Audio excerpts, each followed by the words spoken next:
Universe mode is back in WWE 2K24. This is our early impressions of the mode. I was lucky enough to get invited by 2K to go to their community day event and get hands-on with the game. So this is an early build of Universe mode and everything that I noticed in it. So let's get started. For the menu, the layout, the overall aesthetics of it, I thought they did a good job of getting it a little bit more refresh, up to date, and it just looks a little bit cleaner and tidier. You still have 3 save slots like you did last year for creating your universe, and you are able to go in and do full sandbox mode, or you can do superstar mode like last year. The main menu for universe mode is exactly the same as last year, and your calendar is also laid out exactly the same too. When going in to edit your shows and editing your universe, you still have all of the show details like last year. When you want to be able to update the arenas, change the show details, you do everything like you did last year. The number of matches is listed the same. Match tables make a return, and we can go in and edit all the divisions like we did last year. This year with referees and selecting them for your show, you have all of the referees, the default ones. You have the 7 brand new authentic WWE referees. You can select them for your shows. I was able to play with it, and yes, they are actually assigned to the respective show, which is a fix that they didn't have for last year. The options menu for universe mode, once again, all listed exactly the same. And for rivalries, this is a disappointment for me. Rivalry slots are still 4 slots, and you are only going to be doing 1v1 and 2-on-2 rivalries. We're not getting multi-man rivalry actions. We're not going to be able to do factions in rivalries. This is one of the big disappointments for universe mode for me. Setting up the rivalry is all exactly the same as 2K23, and one of the positives is that within the teams they have listed here, everything is very up to date with the latest teams and who's associated with who, other than a few little minor tweaks and teams that have just sprung up in the last couple of months on WWE programming. Rivalry actions makes its return this year. Free mode is back in the game so that you can just do the full sandbox experience, pick all of the different cutscenes and rivalry actions you want to do from all of the categories. The action categories got a facelift this year, which I really do appreciate. It's way better aesthetically, it's laid out better, it's easier to understand, and it's not all kind of jumbled together like it was last year. You're seeing more options in here like 2K talked about, where you are going to have things like being able to do a cash in as a rivalry action, and there are a lot of other ones. I didn't get enough time to be able to go through every single one. I'm sure other creators have full details on that, going through every single one of these things for the actions itself, but they have been spruced up. You will see action items that were in 2K23, and they've now added on to the whole library here and added in more actions for you to select. What's better this year has to do with the action items and categories and how it is laid out here, where you can see Seth Rollins and Drew McIntyre, and you can see the actions listed, but you can see the intensity, all of the details for the rivalry and the effects it will have on each other. So it's a little bit less cumbersome. It's a little bit cleaner to look at it this way. I will say one issue I had with my playthrough, and again, this is an earlier build of the game, but I was trying to do the new Money in the Bank cash in. I could not get it to work. I did every type of combination from low intensity to high intensity, switched up who had Money in the Bank, the champions, all of it, and I could not get this Money in the Bank cutscene to work. So my guess is early build, and I'll chalk it up as just a glitch with it. But I will say one of the positives here is that matchups in universe mode seem to make more sense this year. One of my big gripes with 2K22 and 23 when going through a rivalry is who would be substituted in the match. So having a rivalry between Seth Rollins and Drew McIntyre, it would always put in and substitute out some other random superstar for the match to then set up the cutscene. And I always felt it was wonky and it never made sense who they selected. And it would happen way too often. This is now fixed. So you can see the example of Candice LeRae and Indy Hartwell. And if we are going to set up an action item, depending on the match type and everything you pick, if I did an entrance distraction here, I can change out who the selected superstars are going to be in the match and who the opponent is going to be. Likewise, if I was doing Gunther and Jey Uso, the AI will give you a default, but it's really nice to see that if I'm going to do a pre-match attack, they had a default with Otis in there, and this was the issue with last year's game of it just picking Otis for no reason. It will do that. However, now I have the control to go in and I can select who I want to be the current matchup, the current opponent in this, and it will still initiate the action and give you the cutscenes you want.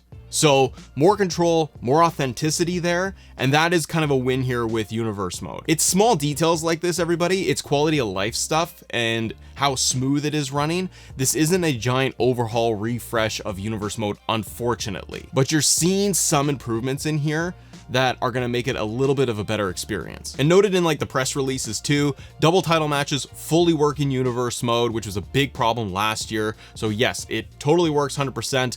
You also have all the brand new match types are going to be added into universe mode. So this is definitely a plus because you want to be able to have a special guest referee match on Raw, and you can do that for the main event. You could set it up in your match table how you like too with all the new match types, and you can also do fun things like having a gauntlet match on Raw. It's refreshing. If we didn't have these new match types in here, like they weren't accessible or simply we didn't get new match types, universe mode to me would feel extremely dull and it would look exactly and play exactly like 23.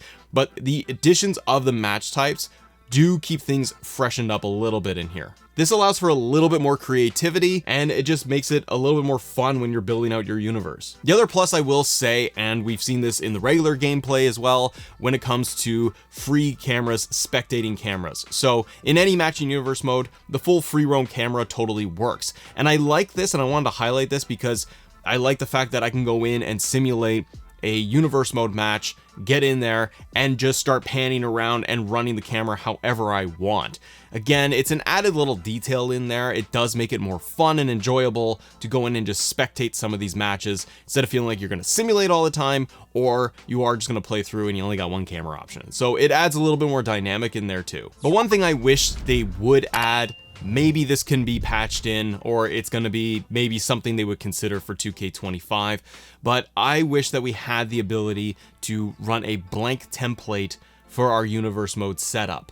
So when I come into universe mode, yes, we have Raw, NXT, and SmackDown, and the PLEs, everything is already preset. That's great, but I really would love the option to be able to hit default or blank template and everything is at 0. So having no PLEs listed, no brands, no association, just completely blank. Even the statistics, I wish they would be able to do that and set that back to 0 so that you don't have any of that data in there and it's not tracking anything. Just having a blank template would be really good. And the other downside I will say too, I went through within the calendar and Saturday shows, you can't make them PLEs. This I feel needs to get addressed when the game comes out or before the game comes out, because WWE changes their PLE schedule and we see more PLEs on Saturdays, and universe mode is still showing us PLEs on Sundays, and you can't set up Saturday as a PLE. You can only do major and minor shows and custom shows. That I feel shows how universe mode is still kind of behind and it is out of date. I want to be able to do a 2-night WrestleMania on Saturday and Sunday and be able to set it up that way. And frankly, PLEs for WWE, they're running these things on Saturdays and they have for a very long time. So I feel like this is a miss. Hopefully they could go in and maybe just patch this and tweak this so that, hey, now we've moved everything on the calendar. Saturdays and Sundays are going to be PLEs and custom shows, and you can do kind of whatever you want. More of that freedom. That's a small detail, but I think it's something that they should address. With the time I had with universe mode, it's smooth. Simulating matches is fast. It doesn't really glitch out other than like the one thing that I described with Money in the Bank. All of the quality of life improvements you're seeing from regular gameplay, bringing that into universe mode is going to keep it fresh. New cutscenes added in is a welcomed addition. I like the aesthetics, the layout, and how everything is kind of set, but it is missing that next level piece, stuff that I think would bring the mode forward. I think it is missing the additional rivalries, being able to set up multi-man rivalries, and calendar options in there too are missing. Those things I feel are things that 2K needs to look at for the future of this mode. Otherwise, I don't know what else we're going to be able to do with universe mode in terms of improvements and pushing it forward, because I feel like they are kind of at a point where it's maxed out for what they can do with the system. The other thing is promos. One big thing that I wanted to have was a story designer, and no, we don't have any type of story designer this year.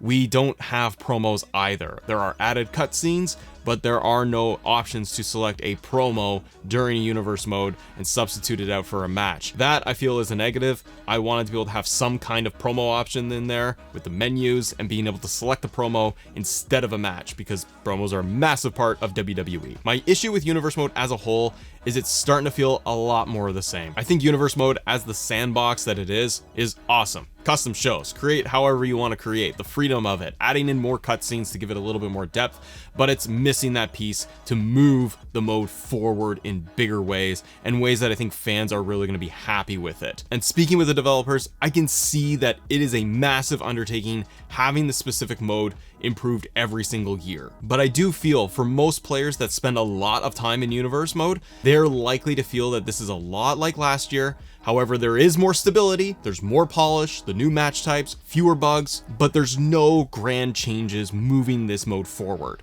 Hopefully there's going to be more updates and fixes to universe mode before the launch of it. But the other big thing that came out was the details on the DLC and the season pass. So click right here for that video going through everything we're gonna get. CM Punk's in the game, spoiler alert. Have a great day, everybody. Subscribe to the channel, leave a like on this. I'll see you in the next one. Bye.